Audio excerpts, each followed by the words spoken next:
जैसा कि हमने बताया है कि इस समय हम तुम्हें जनरल बायोलॉजी पढ़ा रहे हैं। ये जनरल बायोलॉजी का हमारा सेकंड लेक्चर है। आज जिस टॉपिक पर हम बात करेंगे उस टॉपिक का नाम है बाइनॉमियल नॉमेनक्लेचर। Binomial nomenclature. जैसे ये पृथ्वी है, इस पृथ्वी पर विभिन्न प्रकार के जीव जाति पाए जाते हैं, अनेकों प्रकार के जीव पाए जाते हैं। अलग अलग स्थानों पर पाए जाने वाले जो जीव होते हैं उनके वहाँ अलग अलग स्थानों पर एक ही जीव के लोकल नेम अलग अलग होते हैं। ऐसे नेम हमको स्टडी में प्रॉब्लम क्रिएट करते हैं। इसलिए पृथ्वी पर पाए जाने वाले जितने भी प्रकार के जीवधारी हैं उन सारे जीवधारियों को पूरे पृथ्वी के समस्त देशों में एक नाम से जाना जाए। इसलिए आवश्यक है कि हम उन जीवों को एक विशिष्ट नाम प्रदान करें। ऐसे नाम को साइंटिफिक नेम कहते हैं। ऐसे नाम को वैज्ञानिक नाम कहते हैं। ये वैज्ञानिक नाम, साइंटिफिक नेम, सर्वप्रथम जिस वैज्ञानिक ने प्रतिपादित किया उनका नाम कैरोलस लीनियस। कैरोलस लीनियस ने इस पृथ्वी पर पाए जाने वाले अनेकों जीवों को वैज्ञानिक नाम प्रदान किया, साइंटिफिक नेम प्रदान किया। साइंटिफिक नेम प्रदान करने में इन्होंने दो कंपोनेंट का उपयोग किया, दो घटकों का उपयोग किया। इसमें से जो पहला घटक था उसका नाम था जेनरिक नेम, वंश नाम। जो दूसरा घटक था उसका नाम था स्पेसिफिक एपिथेट, जिसे स्पीशीज या जाति भी कहते हैं। तो अभी हमने कहा इन्होंने जीवों के नामकरण में दो घटकों का उपयोग किया। प्रथम घटक को जेनरिक नेम, जिसे हम वंश कहते हैं। दूसरे घटक को स्पेसिफिक एपिथेट या स्पीशीज, जिसे हम जाति कहते हैं। जब हम जीवों को इस विशिष्ट पद्धति से नाम देते हैं, वह नाम पूरे विश्व में उस जीव को अपनी निश्चित पहचान दिलाता है। हम ऐसे नाम को साइंटिफिक नेम कहते हैं। अब अगर ऐसा नेम हम किसी वनस्पति का देते हैं, पौधे का देते हैं, तो उसे बॉटनिकल नेम कहते हैं। लेकिन यदि हम ऐसा नेम किसी जंतु का देते हैं तो उसे जूलॉजिकल नेम कहते हैं।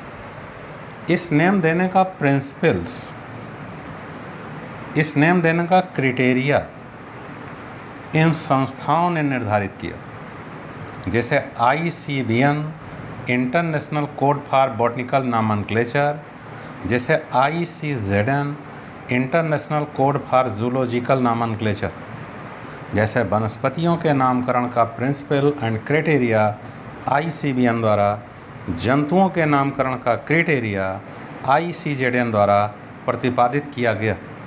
यानी ये जो हम जेनरिक नेम और स्पेसिफिक एपिथेट या स्पीशीज नेम देंगे, ये किसी प्रिंसिपल्स, नियम के तहत, रूल के तहत देंगे, जैसा कैरोलस लीनियस ने किया।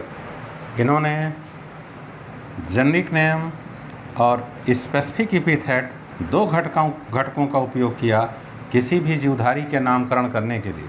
जैसे मैंगो, आम, इसका जीव वैज्ञानिक नाम, साइंटिफिक नेम मांजीफेरा इंडिका। मांजीफेरा इंडिका। जब साइंटिफिक नाम लिखते हैं तो कुछ रूल्स का उपयोग करते हैं। इन्हें हम रूल्स ऑफ नॉमेनक्लेचर कहते हैं। जैसे पहला रूल है कि जो हम जेनरिक नेम लिखते हैं उसमें पहला लेटर हमेशा कैपिटल रखते हैं। तो जेनरिक नेम में हम फर्स्ट लेटर हमेशा कैपिटल रखते हैं। जो हम स्पीशीज नेम लिखते हैं उसमें जितने ऑल लेटर हम यूज़ करते हैं सब स्मॉल रखते हैं। जैसे हमने यहाँ इंडिका लिखा, ऑल लेटर स्मॉल, यानी स्टार्टिंग फ्रॉम स्मॉल।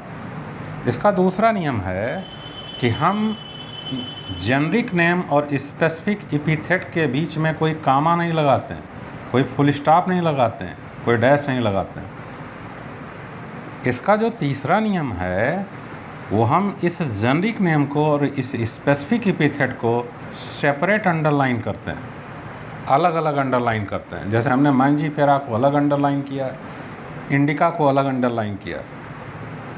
इसमें जो चौथा रूल है वो रूल ये है कि जो वैज्ञानिक इनके नामकरण को प्रदान करता है उस वैज्ञानिक के नाम का कुछ लेटर हम लास्ट में लिखते हैं। जैसे हमने लिखा लेन, मैंजीफेरा इंडिका लेन। अब ये इंडिकेट करता है कि मैंगो का वनस्पतिक नेम, मैंगो का साइंटिफिक नेम जिस साइंटिस्ट ने प्रतिपादित किया उस साइंटिस्ट को कैरोलस लिनियस। इस तरीके से मैंगो का, आम का वनस्पतिक नेम मैंजीफेरा इंडिका लेन। इस विधि से इस पृथ्वी पर पाए जाने वाले विविध प्रकार के जीवों का साइंटिफिक नेम प्रदान करके पूरे संसार के समस्त कंट्रीज में हम जीवों के अध्ययन को सुगम और सरल बना देते हैं, क्योंकि अब उन्हें समस्त कंट्रीज में एक ही नाम से जाना जाता है। Thank you.